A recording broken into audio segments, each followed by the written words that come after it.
Hey folks, it's Patriot Nurse, and in today's segment I wanted to discuss with you an icky subject, parasites at the Bugout.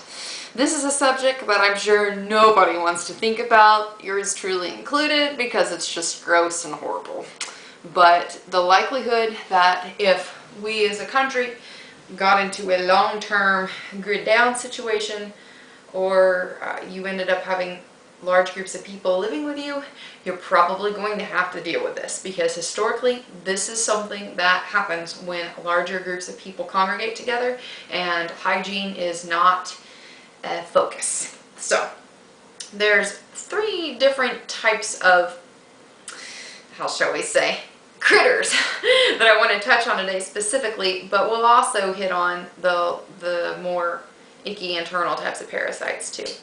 So we'll start out with the most obvious, which is lice. We're going to cover lice, body lice, bed bugs, and internal parasites. So we're going to go ahead and charge forth here. The first is lice, regular lice. Having dealt with this extensively in one of the jobs that I held, lice is oh god, it's just not fun. So everybody knows it's not fun. What do we do to deal with this? Well, obviously you can store Rid or permethrin shampoos and lice combs and things like that. That is a very, very valid option, and I encourage it. I do it. We also need to think about some supplementary or complementary ways to deal with this. And one such way to deal with this is actually applying, like after you've cleansed the scalp, applying oil to the scalp and the hair, like olive oil, but having an infusion or an added charge of either lavender oil or neem, N-E-E-M, neem oil with it.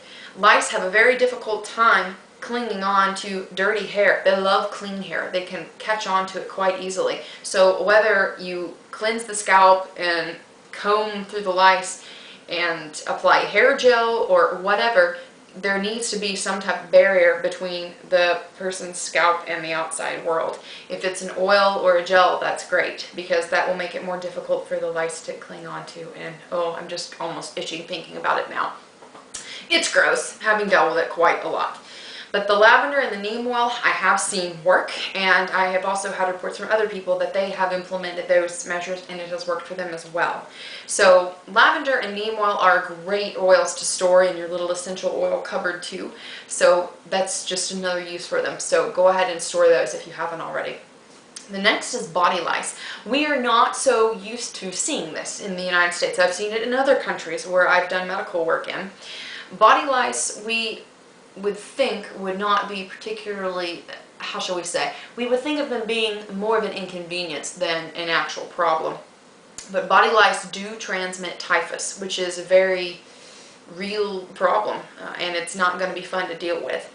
So being sure to keep your linens and your clothes freshly laundered and clean. If you have the ability to start storing large quantities of garbage bags, I would do that, because what you can do, especially if the hygiene ain't so great and you have access to do your laundry maybe once a week, launder the linens, put them in bags and seal them up. That way stuff can't get into them.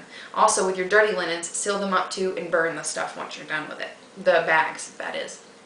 Being sure to keep division between the clean and the unclean is a very good thing. And the other thing here to think about is bed bugs. Bed bugs are already a problem in the United States. Right now, they're going, in my opinion, this is going to be a huge problem if things go down, because you're going to have numbers of people coming in from different places to the safe home, and God knows what they're going to be bringing with them, and bed bugs are probably going to be on the list. Let me show you something to store right now that is going to save your sanity later on.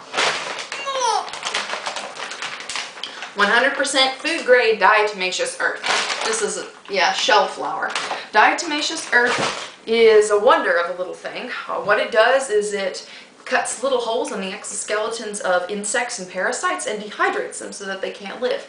It's not like a spray-on DEET type of thing, but if you put this and you save this in areas around inside the bed frame, around cracks, around baseboards and whatnot, this will help not only to help deal with bed bugs, but also other things like centipedes, and will also help with lice. Any critter, any bug, this will help kill. It is a slow kill, but it will help kill them.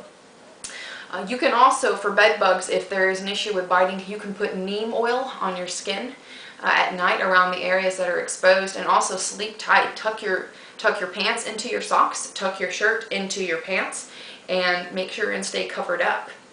And that will prevent the biting if you have trouble with that. Also, pulling the bed away from the wall, putting the bed up on little casters, or putting the casters or the legs of the bed into a bowl and then surrounding it with either diatomaceous earth or even petroleum jelly to prevent the critters from crawling up onto the bed. That will also help. You can also take preemptive measures now to get cases that zipper to encase both your mattress and your box, so that the bed itself is actually prevented from getting a full-blown infestation of them.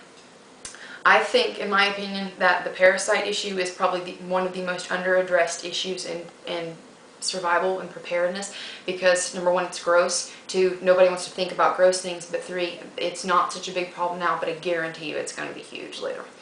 So let's talk about internal parasites here. You can go forever trying to figure out, you know, which worm is which. You can store different types of medicines to deal with pen worms and things like that, Wormex.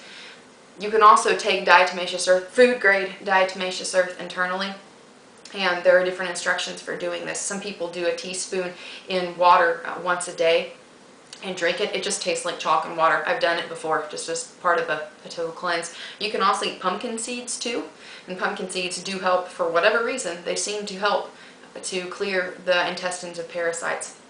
So these are just some things to think about. It's not a particularly pleasant subject, but I did want to give it some coverage because I think it is under addressed. So hope it's been helpful for you today. And for now, it's Patriot Nurse signing off, and I'll see y'all later. Bye.